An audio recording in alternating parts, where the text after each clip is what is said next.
The 40 Rules of Love. The 40 Rules of Love by Elif Shafak is a story about two lives separated by centuries, yet connected by one universal truth: love, not the romantic kind, but the kind that transforms the soul. The novel follows Ella Rubinstein, a woman living a quiet, predictable life. She has a comfortable home, a stable marriage, and children she cares for, but inside, she feels hollow. One day, she's assigned to review a manuscript written by a mysterious author named Aziz Zahara. The book is called Sweet Blasphemy, and the moment Ella starts reading it, her life begins to shift. Inside the manuscript, we enter the world of 13th century Konya, where the famous scholar Rumi meets a wandering dervish, Shams of Tabriz. Shams is fierce, free, rebellious, and guided only by divine love. He doesn't care about rules, titles, or what society thinks. His only purpose is truth.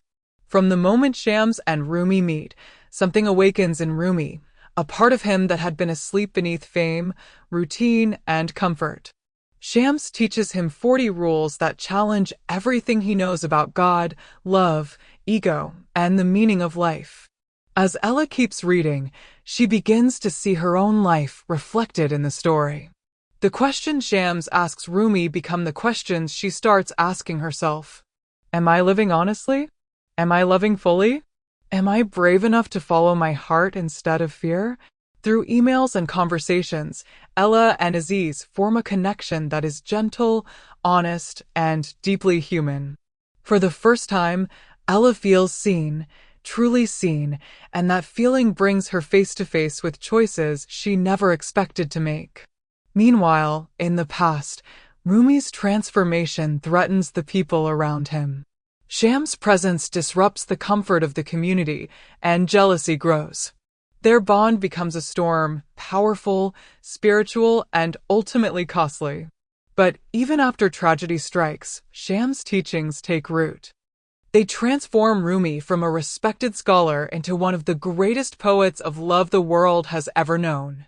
By the end of the novel, both stories come together to reveal one message. Love is not something you find, it's something you become. It demands courage, honesty, and sometimes sacrifice. But it is also what frees us from fear, from ego, and from the smallness of everyday life.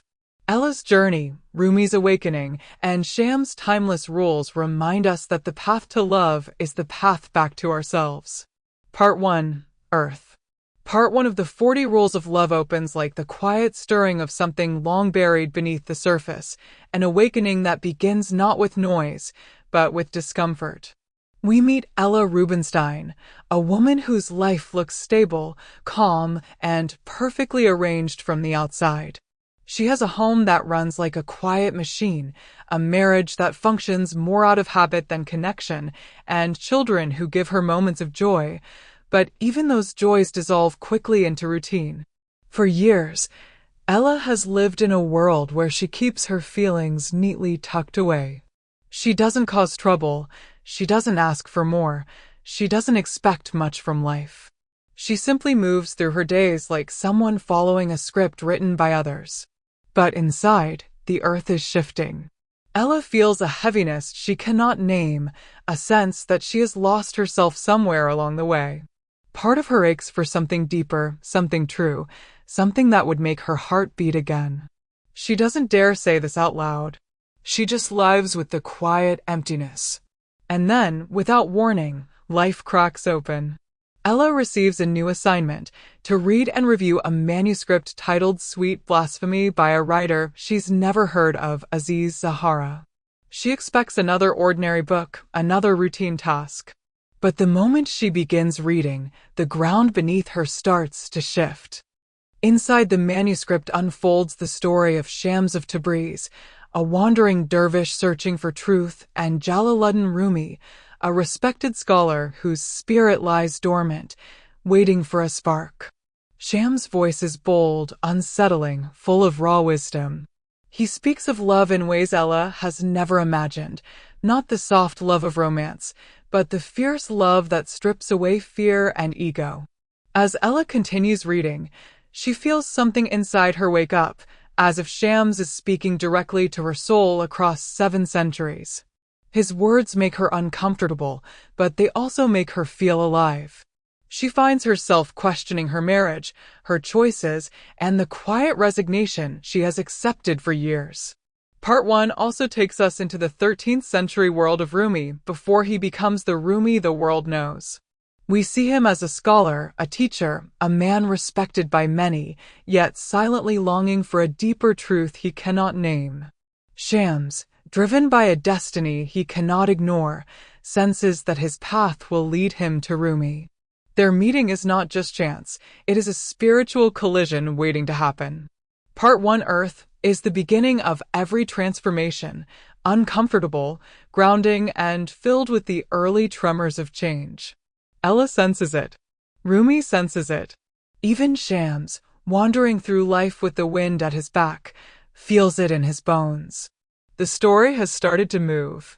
And in this first part, the earth beneath every character begins to crack, making space for the seeds of love, truth, and awakening that are yet to come. Part 2 Water. Water flows like a current that begins quietly but pulls everyone deeper than they expect. This section is about emotion, movement, and the gentle power of connection, the kind that softens the soul just enough for transformation to begin. Ella Rubinstein, who started reading the manuscript out of duty, now finds herself drawn into its world with an intensity she didn't see coming. The story of Shams and Rumi is no longer just a historical tale. It feels personal. As she turns the pages, she feels the water rising inside her, loosening old fears, dissolving the walls she has built around her heart. Ella's life, once predictable and carefully managed, begins to shift with each message exchanged with Aziz Zahara, the author of the manuscript. Their emails are simple, honest, and unexpectedly intimate. Aziz speaks with a warmth and vulnerability Ella isn't used to. His presence seeps into her life slowly, like water finding its way into the smallest cracks. She starts to feel seen, heard, and understood in a way she hasn't felt in years. And with that feeling comes confusion, curiosity, and a quiet kind of courage. Meanwhile, in the manuscript's world, water shows up as a force of emotional awakening. Rumi, the respected scholar, meets Shams of Tabriz, a moment destined to reshape both their lives. Rumi is a man of knowledge, Shams is a man of experience, someone who lives truth rather than studies it. Their meeting is not gentle. It feels like two waves clashing, chaotic, unpredictable, yet deeply meaningful. Shams challenges Rumi with questions that cut straight through ego and tradition. He forces Rumi to look inward, to feel instead of recite, to listen instead of speak. Rumi, who was once the calm water of wisdom, becomes stirred, unsettled, awakened. Their conversations ripple through Rumi's household and community. Some see Shams as a threat, others as a strange, unwelcome force disrupting the peace. Part 2 also introduces us to the people whose lives orbit around them. Desert Rose, the brothel worker searching for dignity. Kara, the kind-hearted cook. Suleiman, the drunk drowning in guilt. And Baybars, the man whose anger runs deeper than he admits. Their lives begin to shift as the presence of Shams enters their world like a tide no one can stop. And through all of this, Ella's emotional world mirrors Rumi's.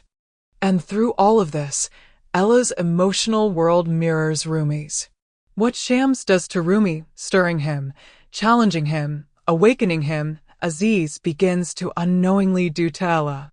Her heart, once still and silent, begins to move with the rhythm of something she has not felt in a long time. Hope. Water is about softening, about letting emotions flow, about allowing change to wash over us even when it scares us. By the end of Part 2, nothing in Ella's life or in Rumi's world is as still as it once was. The current has begun to pull them forward, deeper into love, truth, and transformation. Part 3. Wind.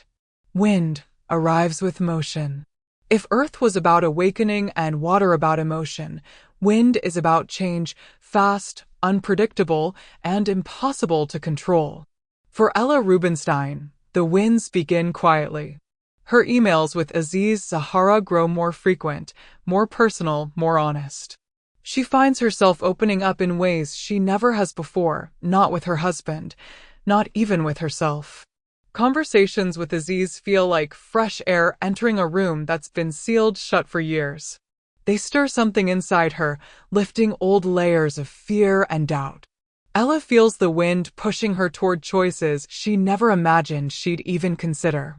At home, her marriage begins to wobble under the weight of her inner transformation. She notices things she used to ignore: the distance, the silence, the years of emotional neglect. The winds of truth have arrived, and nothing stays hidden in wind. Meanwhile, in the 13th century world, Rumi's life is no longer calm or predictable. Shams of Tabriz has shaken the foundations of Konya. His presence challenges traditions, disturbs comfort, and exposes pretenses. For Rumi, Shams is the wind that knocks down his walls, the mentor who forces him to face his own ego, his attachments, his fear of judgment. Rumi begins to change, to shift from scholar to seeker, from preacher to poet. But change never comes quietly. Rumi's followers grow jealous. His sons feel threatened. His community whispers behind his back. They cannot understand why their respected teacher is spending so much time with this wild, wandering dervish. Sham's honesty, his fearlessness, his spiritual fire, they unsettle everyone. And the more Rumi grows under Sham's guidance, the more resentment gathers like storm clouds. Wind also carries us into the lives of the secondary characters, showing how deeply Shams and Rumi's connection affects everyone around them. Desert Rose begins to feel the stirrings of faith. Kara observes the tension building in Rumi's home. Bebars feels his anger rising, and Suleiman wrestles with his guilt. Their stories swirl together like dust in a rising storm. And through it all, the rules of love appear like guiding whispers, reminding characters, and us, that love demands courage, honesty, and surrender. By the end of Part 3, the winds are no longer gentle. They are forceful, pushing every character toward truth, whether they want it or not. Ella is drifting away from her old life. Rumi is drifting toward a destiny that will change him forever. And Shams stands at the center of it all, a man who knows that every storm has a purpose. Wind is the turning point. The moment where life refuses to stay still. The moment where the soul is pushed to choose comfort or truth. Part 4. Fire. Fire is where everything heats up, spiritually, emotionally, and painfully. If the earlier parts were gentle shifts, fire is the moment when life demands transformation through intensity. For Ella Rubinstein, the fire begins inside her heart. What started as curiosity has grown into something undeniable. Her bond with Aziz Zahara is no longer just comfort. It's connection, honesty, and a sense of being alive in a way she hasn't felt in years. She begins to face the truths she avoided, the emptiness of her marriage, the loneliness she's silently endured, the parts of herself she buried to keep the peace. Fire strips away her excuses, leaving only the raw truth of what she wants and what she can no longer tolerate.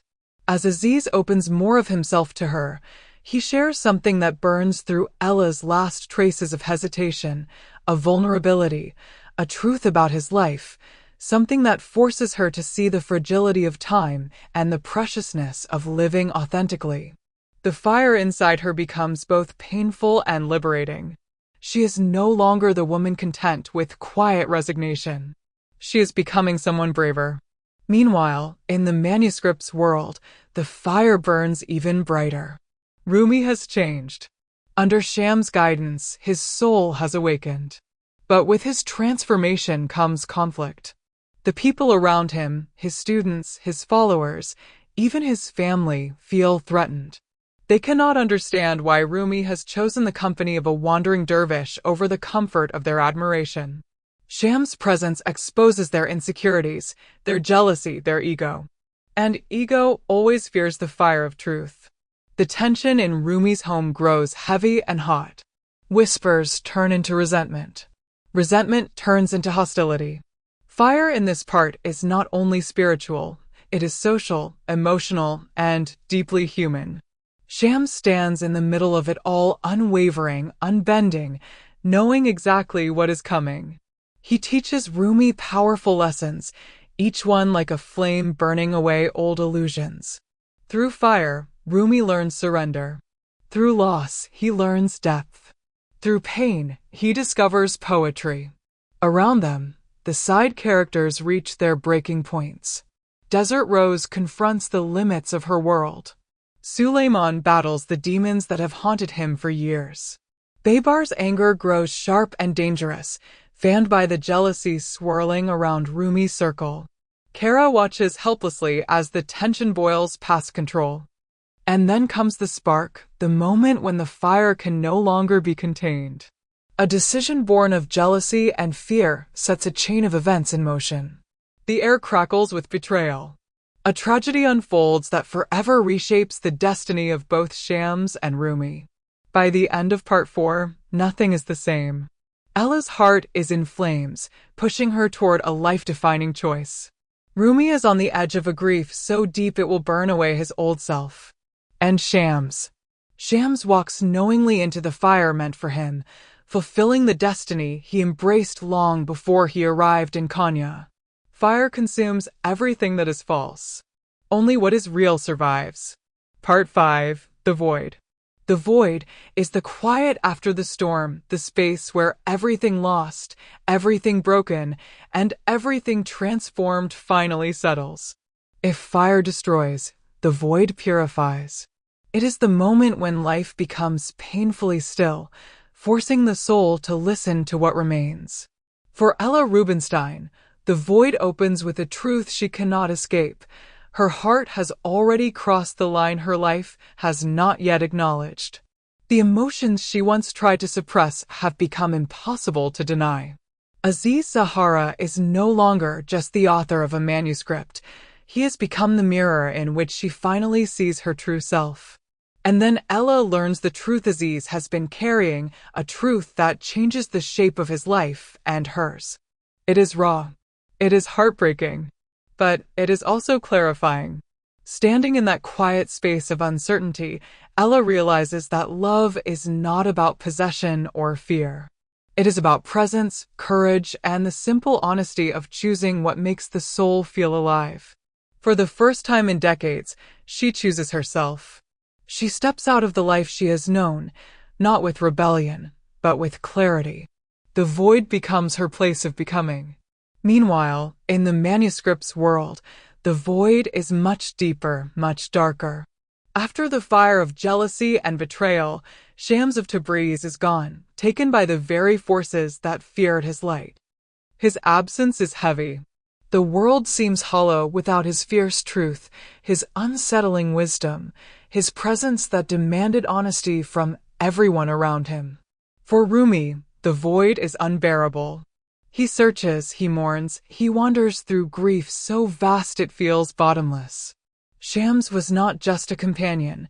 He was the fire that burned away Rumi's illusions, the mirror that reflected his soul, the voice that led him toward God through love instead of fear. But in the emptiness of loss, Rumi discovers something profound. Shams has not truly disappeared. He has moved inward into Rumi's heart, his breath, his poetry, his awakening. Grief becomes the gateway through which Rumi transforms. Out of the void, he rises not as the scholar he once was, but as the poet of divine love, the man whose words will echo through centuries. The void becomes his rebirth. Around him, the characters touched by Shams' presence continue their own quiet transformations. Desert Rose finds hope. Suleiman confronts his guilt.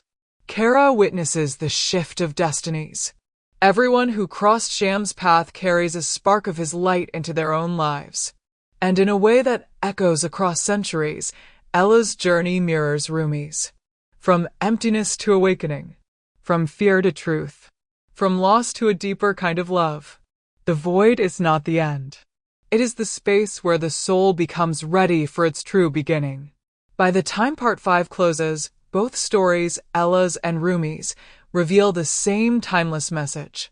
Love is the path, the teacher, the fire, and the silence. And once it touches you, nothing in your life remains the same. Key takeaways from the book, The 40 Rules of Love. 1. Love is a transformative force. Love isn't just romantic. It's a force that awakens the soul, challenges the ego, and reshapes how we live. True love demands honesty, courage, and the willingness to let go of attachments. 2. The journey inward is essential. Both Ella and Rumi show that self-discovery is as important as relationships with others. To truly love, we must first confront ourselves, our fears, and our past. 3. Pain and loss are part of growth. The fire of trials purifies the soul. Shams teaches that suffering, grief, and discomfort are not punishments, but catalysts for awakening. 4. Ego and societal expectations can blind us. Rumi's transformation is delayed by traditions, family pressure, and pride. Shams constantly challenges social norms, showing that spiritual truth often conflicts with worldly comfort. 5. True love requires courage and vulnerability. Ella's story emphasizes that love means stepping into uncertainty. Vulnerability opens us to growth, connection, and authenticity. 6. Spiritual awakening is universal. The story draws parallels between 13th century Kenya and modern life, showing that spiritual truths are timeless. Love, compassion, and self-realization transcend culture, era, and geography. 7. Connection is more important than perfection. Relationships, romantic or otherwise, thrive when honesty and presence are prioritized over control or perfection. Small acts of understanding and empathy are transformative. 8. Words and stories have power. The manuscript within the novel is a metaphor. Stories can inspire, heal, and awaken us. Sharing our truths allows others to see themselves and grow. 9. The 40 Rules of Love are guides, not laws. Each rule emphasizes a principle of spiritual or emotional growth, such as humility, surrender, and compassion. They encourage living a life guided by love, rather than fear or societal expectations. 10. Love is both journey and destination. In both timelines, Ella's and Rumi's, love is not something to reach, it is something to live. The journey is as important as the transformation it produces.